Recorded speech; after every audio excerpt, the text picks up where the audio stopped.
మహిమ కలుగును కాక.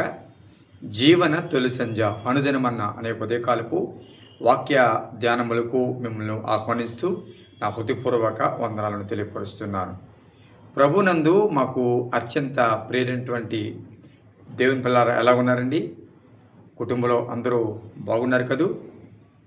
మీ యొక్క పనిపాటులు, మీ చేతి వృత్తులు దేవుడు దీవెనకరంగా నడిపిస్తున్నారని, కృపాక్షేమంతో మీ కుటుంబాలు కొనసాగుతున్నాయని, విశ్వాసముతో మీరు ముందుకు కొనసాగుతున్నారని నేను నమ్ముతూ ఉన్నాను.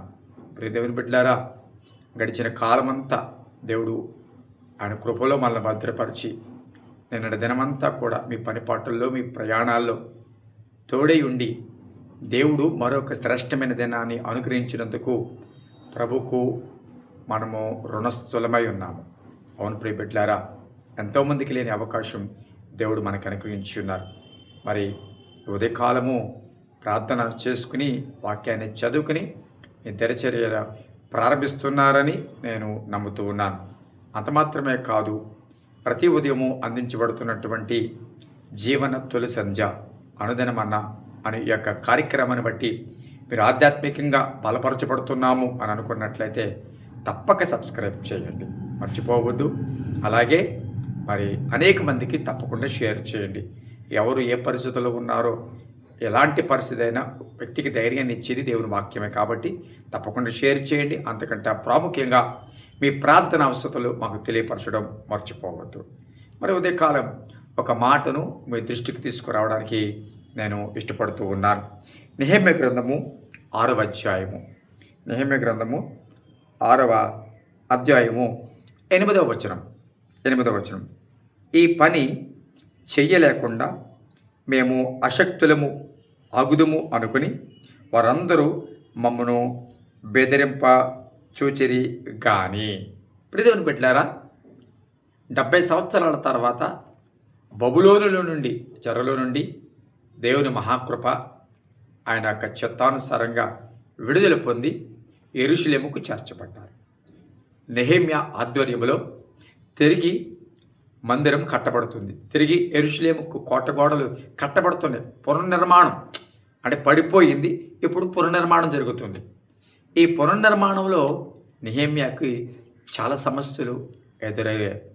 అందులో సన్బల్లటు, టోబియా అనేవారు శత్రువులుగా మారి ఇశ్రాయేలుకి మేలు కలుగుతుంది, ఇశ్రాయేలు అందరూ కూడా ఈ పని పూనుకున్నారు అని దేవుడి యొక్క మందిరము అంటే పడిపోయింది, మళ్ళా పునర్నిర్మాణం జరుగుతున్న క్రమంలో వారు చాలా ఇబ్బందులు పెట్టారు. ఈ వాక్యం పెట్టారా? పడిపోయి మరలా నువ్వు తిరిగి లెగిస్తాము అనుకున్నప్పుడు శాతాను సమస్యలు పెట్టచ్చు, ఇబ్బందులు పెట్టచ్చు. లోకంలో ఉన్నంత వరకు ఏ ఇబ్బంది ఉండదు నీకు. తప్పిపోయినంత వరకు పర్లేదులే అనుకుంటూ వెళ్ళిపోతుంది. కానీ నువ్వు మరలా పునర్నిర్మించబడాలి అనుకున్నప్పుడు సమస్యలు ఎదురవుతాయి. ఇక్కడ ఇది మరలా తిరిగి కట్టబడుతున్న క్రమంలో వారిని అనేక రీతిలుగా అశక్తులను చేయాలని వారిని ఇబ్బంది పెట్టినట్లుగా మనము వాక్య భాగాన్ని చూస్తున్నాం. ఆ 6వ అధ్యాయం చూసినట్లయితే కొంతమందిని సన్బల్లటు, టోబియా పంపించి పని ఆపడానికి ప్రయత్నం చేస్తే, రమ్మంటే పలానా ప్రదేశానికి నెహెమ్యా మేము రాము, ఎంతో గొప్ప పనిని మేము విడిచిపెట్టము అని చెప్పినప్పుడు మరొకరు అలాగా 4 పర్యాయములు మనుషుల్ని పంపి ఆ పని ఆపడానికి ఎక్కడికో రమ్మనడానికి ప్రయత్నాలు జరిగాయి. అయితే నెహెమ్యా ఎంత మాత్రం పని ఆపలేదు. ఎంత గొప్ప పనిని మేము విడిచిపెట్టమో అని నెహెమ్యా ఆ పని విడిచిపెట్టకుండా కొనసాగించినప్పుడు ఇది ఇంకా అవ్వటం లేదని చెప్పి ఒక ఉత్తరం పంపించాడు. ఆ ఉత్తరంలో ఏముంది తెలుసా? నువ్వు రాజు అవ్వడానికే ఇవన్నీ చేస్తున్నావు, ఈ కట్టడం వెనక నీ దుర్బుద్ధి ఉంది, ఇది నిర్మించడం వెనక నీ స్వార్థం ఉంది, ప్రజలని వైపుకు తిరుపుకు నేను రాజునైపోదాము, నాయకుడినైపోదాము అని అనుకుంటున్నావా అని 7వ వచనం నుండి మనం అంత చదివితే మాటలు కనబడతాయి. చూడండి, భౌతికంగా నీరు కారుద్దాము, నిరుత్సాహపరుద్దాము అని అనుకున్నాడు నెహెమ్యాని, కానీ కుదరలేదు. ఇప్పుడు మానసికంగా అంటే నెహెమ్యా అనుకోనివి అది నీవు ఎలాగనుకుంటున్నావు, తలంపులో లేని దాన్ని ఇదే నీ తలంపు అని నెహెమ్యా మీద ఒక నిందలు అబండాలు వేసి మానసికంగా బలహీనపరిచి పని ఆపేలాగా నెహెమ్యాని నిరుత్సాహపరిచే ప్రయత్నము ఇక్కడ సన్బల్లటు టోబియా చేస్తూ ఉన్నారు. ప్రియదేవుని బిడ్డారా, చాలాసార్లు నీ జీవితంలో సాతాను భౌతికంగా దాడి చేసే ప్రయత్నం చేస్తాడు. అక్కడ నువ్వు పడలేదంటే మానసికంగా దాడి చేసే ప్రయత్నం చేస్తాడు. మూడవది ఆర్థికపరమైన దాడి చేస్తాడు.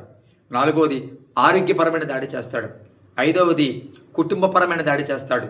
ఆరవది పరిచర్యలు దాడి చేస్తాడు. అవును, ఒక్క రకమైన దాడి కాదు.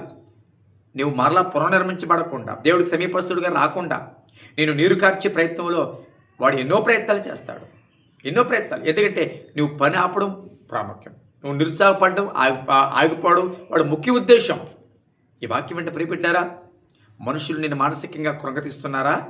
వారి మాటల చేత నీ ఆత్మీయ జీవితాన్ని పాడు చేస్తున్నారా? పరిస్థితులు ఒకవేళ నీ ఆత్మీయ జీవితంలో నిన్ను కృంగతీస్తున్నాయా? నానుకున్న వారి బంధువులే ఒకవేళ దేవుడికి సమీపస్తులు అవుతూ ఉంటే ఆటంకాలుగా నిలబడుతున్నారు కదూ. కొన్నిసార్లు విచిత్రం, ఆత్మీయులే నీ ఆత్మీయ వర్ధులకు ఆటంకంగా నిలుస్తున్నారు కదూ. ఉద్యోగమే నీ జీవితంలో నీవు పడిపోవడానికి, నీ ఆత్మీయ జీవితానికి ఆటంకంగా ఉంది కదూ. ఈ మాటలు జాగ్రత్తగా విను. అనేక మందిని ఈ పని ఆపడానికి వారు ప్రయత్నించారు, కానీ వారు ఆపలేదు. వారు ఆ మనసుని విడిచిపెట్టి ధైర్యంతో వారు కొనసాగుతూ నెహెమ్యా ప్రార్థన చేస్తున్నాడు. తెలుసా, దేవా నా చేతులను బలపరచము, నా చేతులను బలపరచము. ఎదురు బిడ్డారా, నీ చేతులు బలపరిచే దేవుడు ఉన్నాడు. కృంగిపోవద్దు. సాతాను ఏ రకమైన దాడి నీ మీద చేస్తున్నాడో నాకు తెలియదు, కానీ ఏ రకమైన దాడి గుండను వెళ్తున్నావో తెలియదు, కానీ నాన్నవారే ఒకవేళ నీ మీద దాడి చేస్తున్నారేమో, ఒకవేళ నువ్వు ప్రేమించిన వారే ఈరోజు నీ గురించి రకరకాలుగా ప్రజలకు చెప్తున్నారేమో. ఆ మాటలు విన్న తర్వాత నువ్వు చాలా కృంగిపోతున్నావు కదూ. అయ్యో, నేను ప్రేమించిన వారే ఎందుకు నాకు ఇలాగా వ్యతిరేకంగా మాట్లాడుతున్నారు, ఆత్మీయులు అనుకున్న వారే ఈరోజు ఎందుకు ఇలాగ మాట్లాడుతున్నారు అని అనుకుంటున్నావు కదూ. ఈ వాక్యం నీకే. బాగా విను. దేవుడి సందులో దేవుడిని చేతులు బలపరచబోతున్నాడు. ప్రార్థన చేయి, అయ్యా నా చేతులు బలపరచు, నన్ను బలపరచు, మానసికంగా బలపరచు, ఆలోచనగా బలపరచు. ఎక్కడ నేను కృంగిపోకూడదయ్యా, నిలబడాలి. ఏదైతే నేను కట్టడానికి లేకపోతే ఏ పనికైతే నేను పూనుకున్నానో ఆ పని నేను పూర్తి చేయాలి ప్రభువా అని నువ్వు ప్రార్థన చేయగలిగితే నీ చేతులు బలపరచడానికి నా దేవుడు సిద్ధంగా ఉన్నాడు. నువ్వు తలపెట్టిన పనిని పూర్తవడానికి దేవుడు తన కృప చూపించబోతూ ఉన్నాడు. సాతాను నేను అవమానపరిచేవారు సిగ్గుపడేటట్లుగా దేవుడు తన కార్యాన్ని చేసి వారి ముందు నీ తలను ఎత్తబోతున్నాడు. రైట్, ప్రార్థన చేద్దాం, కళ్ళు మూసుకుందాం. పరిశుద్ధుడైన తండ్రి, నీ పరిశుద్ధ నామానికి స్తుతులు స్తోత్రములు చెల్లిస్తున్నాం. ఉదయకాలం మీరు మమ్మల్ని ప్రేమించి ఈ సమయాన్ని ఇచ్చారు. ఈ సమయాన్ని బట్టి నేను స్తుతిస్తూ, అయ్యా అశక్తులు చేయాలని, నిరుత్సాహపరచాలని సాతాను అనేక రకాలుగా దాడులు అయ్యా మా బిడ్డల మీద మా మీద చేస్తూ ఉండగా ధైర్యం కలిగి, అయ్యా నువ్వు మా చేతులు బలపరుస్తున్నావని గుర్తెరిగి అధిగమించి జయం పొందగలిగిన కృప దయచేయండి. ఎవరు ఏ దాడిలో ఉన్నారో, ఎవరు ఏ రకంగా మానసికంగా కృంగిపోయారో, భౌతికంగా కృంగిపోయారో, ఆర్థికంగా కృంగిపోయిన పరిస్థితుల్లో ఉన్నారో, అయ్యా వారిని చేతులు బలపరిచే వాళ్ళని తండ్రి, బలహీనలు బలపరచండి, అనారోగ్యంగా స్వస్థపరచండి. గర్భిణీ స్త్రీలను జ్ఞాపకం చేసుకుని, వివాహాల కొరకు ఎదురు చూస్తున్నారు జ్ఞాపకం చేసుకోండి, ట్రాన్స్ఫర్ల కొరకు ఎదురు చూస్తున్నారు జ్ఞాపకం చేసుకోండి. ఈరోజు వారి దినచర్య అంతట్లో మీరు తోడుగుని నడిపించమని యేసు నామమున చిన్న తండ్రి, ఆమేన్. Thank you.